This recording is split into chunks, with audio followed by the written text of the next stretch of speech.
Hi అండి. అందరికీ నమస్కారం. ఈరోజు మరొక మంచి వీడియోతో మళ్ళీ మీ ముందుకు వచ్చేసానండి. ఈరోజు బంగాళాదుంప కుర్మాని ఏ విధంగా తయారు చేసుకోవాలి అనేది ఈరోజు మన వీడియోలో చూసేద్దాం. అలాగే ఇలా తయారైన ఈ బంగాళాదుంప కుర్మా రైస్లోకి, అలాగే చపాతీ పూరీల్లోకి దేంట్లోకైనా కూడా చాలా బాగుంటుందండి. ఇలా ఫ్రై చేసుకుంటే 2 రోజుల వరకు నిల్వ కూడా ఉంటుంది. చాలా టేస్టీగా ఉంటుంది. ఎంతో టేస్టీగా ఉండే ఈ బంగాళాదుంప కుర్మాని ఈరోజు మన వీడియోలో తయారు చేసే విధానాన్ని చూసేద్దాం. చాలా ఈజీగా 5 మినిట్స్లో రెడీ చేసుకునే ఈ బంగాళాదుంప కుర్మాని ఏ విధంగా తయారు చేసుకోవాలి అనేది, అలాగే దీనికి కావాల్సినవి ఏమిటి అనేది కూడా ఇప్పుడు మనం వీడియోలో చూసేద్దాం. ఇలా తయారైన ఈ బంగాళాదుంప కుర్మాకి చాలా తక్కువ ఇంగ్రీడియంట్స్తో చాలా ఈజీగా, చేయడం రాని వాళ్ళు కూడా ఈజీగా తయారు చేసుకునే విధానాన్ని ఇప్పుడు మనము చూసేద్దాం. ఇంకెందుకు ఆలస్యం, వీడియోలోకి వెళ్ళిపోతాం. వచ్చేయండి. ముందుగా ఒక పెద్ద సైజు బంగాళాదుంపని తీసుకుని శుభ్రంగా కడిగి ఇలాగ 4 ముక్కల కింద కట్ చేసుకుని కుక్కర్లో వేసుకుని మూత పెట్టి 1 కప్పు వాటర్ వేసి మూత పెట్టి విజిల్ పెట్టేసి స్టవ్ పై పెట్టి స్టవ్ ఆన్ చేసుకోవాలి. ఇలాగా ఒక 2 విజిల్ కానీ 3 విజిల్స్ కానీ వచ్చేటంత వరకు మనము ఉంచుకోవాలి. చూడండి, ఇక్కడ చూపిస్తున్న విధంగా ఇలా ఉంచుకున్న ఈ 3 విజిల్స్ వచ్చిన తర్వాత మనం స్టవ్ ఆపేసి ఆవిరిపోయిన తర్వాత మూత తీసి చూస్తే మనకి బంగాళాదుంపలు అనేది పర్ఫెక్ట్గా ఉడికిపోయింది. చూడండి, ఇలాగా నేను ఒక్క చేతితో కూడా ఈ పొట్టుని ఈజీగా తీసేసుకుంటున్నాను. ఇలా పట్టుకుంటూ ఊడిపోతుంది. చూడండి, ఇక్కడ మీకు చూపిస్తున్నాను. ఇలాగా 2 ఏళ్ళతోటి ఇలా పొట్టుని పట్టుకుంటే ఈజీగా రిమూవ్ అయిపోతుంది, అంటే ఊడిపోతుంది. చూడండి, ఇలా ఊడిపోయిన ఈ బంగాళాదుంపలను శుభ్రంగా 2 సార్లు కడిగేసుకుని ఇలా ప్లేట్లో వేసుకుని ఇలా చిదుపుకోవాలి. ఇక్కడ చూపిస్తున్న విధంగా మరీ మెత్తగా కాకుండా మామూలుగా చిన్న చిన్న పీసులు ఉండేటట్టు చిదుపుకోవాలి. ఇలా చిదుపుకున్న ఈ బంగాళాదుంప మిశ్రమంలోకి ఒక చిన్న ఉల్లిపాయని, ఒక ఆకు నిమ్మ చెక్క, పోపు దినుసులకు ఆవాలు, జీలకర్ర, మినపప్పు, 3 పచ్చిమిర్చి, 2 రెమ్మల కరివేపాకుని ఇవన్నీ ఇలా రెడీ చేసి పెట్టుకున్న తర్వాత తయారు చేసే విధానాన్ని చూసేద్దాం. ముందుగా ఒక కడాయిని స్టవ్ పై పెట్టి స్టవ్ ఆన్ చేసుకుని 2 టేబుల్ స్పూన్లు నూనె వేసుకుని నూనె వీటెక్కిన తర్వాత పచ్చిమిర్చిని, కరివేపాకుని, అలాగే పోపు దినుసులను కూడా వేసి మనము వేపించుకుందాము. ఇక్కడ చూపిస్తున్న విధంగా ఇలాగా చూడండి. ఇక్కడ వచ్చేసి నాకు మార్నింగ్ కాస్త టైం ఎక్కువైంది కాబట్టి కాస్త ఫాస్ట్గా కావాలి కాబట్టి కాస్త మంట అనేది ఇలాగా కాస్త ఎక్కువే పెట్టుకున్నానండి స్టవ్ అనేది. ఎందుకంటే మనకి ఫాస్ట్ కావాలంటే కాస్త అటు ఇటు అడ్జస్ట్ చేసుకుంటూ పెట్టుకుంటున్నాను. మరి నాకు కూడా డ్యూటీకి వెళ్ళే టైం అయిపోయిందండి.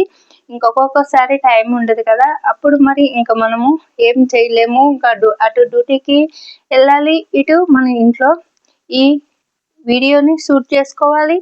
ఇప్పుడు ఇన్ని పనులు ఉంటాయండి. అలాగే ఇప్పుడు పోపు దినుసులు వేగిపోయిన తర్వాత మనము ఇక్కడ చూపిస్తున్న విధంగా మనము ఉల్లిపాయ ముక్కలను కూడా వేసి దోరగా వేపించుకున్న తర్వాత ఉల్లిపాయ ముక్కలు వేగిన తర్వాత మనం మెత్తగా చిన్న ముక్కల కింద చిరుపుకున్న బంగాళాదుంప మిశ్రమాన్ని కూడా వేసి ఇలాగా వేపించుకోవాలి.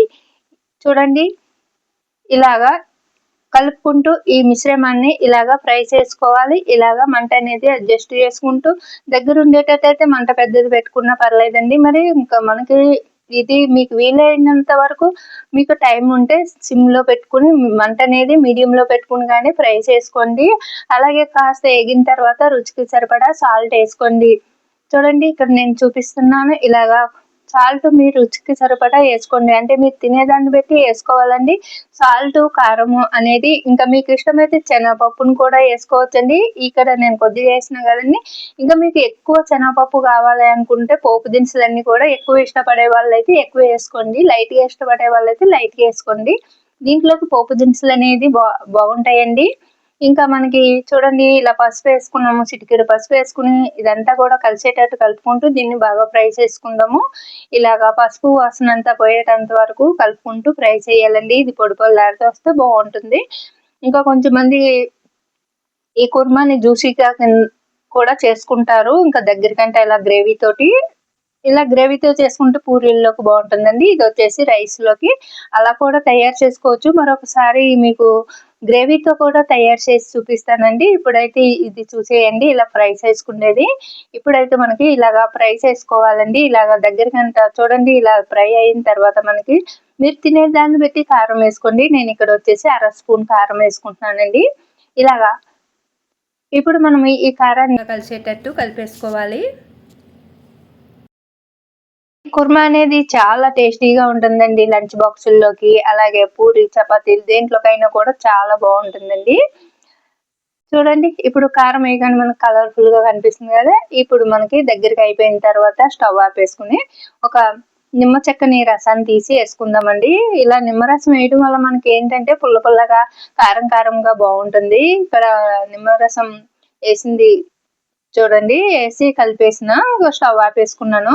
ఇప్పుడు మనకి ఈ బంగాళాదుంప కుర్మా అయితే రెడీ అయిపోయిందండి. ఇలాగా ఒక ప్లేట్లో కానీ ఒక కంటైనర్లో దేంట్లోకైనా సరే ఒక గిన్నెలో కానీ తీసేసుకోండి. ఇలా తీసుకున్న ఈ కుర్మా చాలా టేస్టీగా ఉంటుందండి. వేడి వేడిగా ఉన్న కుర్మా ఇప్పుడు మనకి రెడీ అయిపోయింది.